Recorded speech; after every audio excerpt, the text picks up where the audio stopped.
મિત્રો, તમારા પીરિયડ દરમિયાન તમે લોકો શું ખાઓ છો તેની ઊંડી અસર તમારા પીરિયડ દરમિયાન તે કેટલા કષ્ટદાયક રહેશે કે કેટલા સરળ રહેશે તેના પર પડે છે। એટલા માટે જ પરંપરાગત રીતે બહેનો છે તે જણાવે છે કે જે મહિલાઓ અથવા માતાઓ કે બહેનો માસિકના સમયમાં છે તે લોકોએ એ સમય દરમિયાન ઘરમાં બનેલો ગરમ અને તાજો ખોરાક છે તે ચોક્કસથી ખાવો જ જોઈએ। સાથે સાથે જ તે લોકો એવું પણ સૂચન કરે છે કે માસિકના સમયગાળા દરમિયાન તમારે લોકોએ તલ છે, ટોપરું છે કે ગોળ છે તેનું વધારેમાં વધારે સેવન કરવું જોઈએ। આ સમય દરમિયાન તમારે લોકોએ ઠંડા પાણી છે, સાથે સાથે કોલ્ડ ડ્રિંક્સ છે અને આઈસ્ક્રીમ છે, આવી વસ્તુઓનું સેવન બને તેટલું ઓછામાં ઓછું કરવું જોઈએ અથવા તો ન જ કરવું જોઈએ।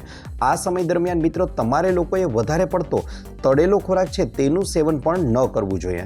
2015ના અભ્યાસો સૂચવે છે કે જે લોકોમાં મેગ્નેશિયમની ઉણપ છે, જી હા મિત્રો, જે લોકોમાં મેગ્નેશિયમની ઉણપ છે તે લોકોના માસિક દરમિયાનના જે પીરિયડ્સ છે તે વધારે કષ્ટદાયક છે અને દુખાવો આપનાર હોય છે।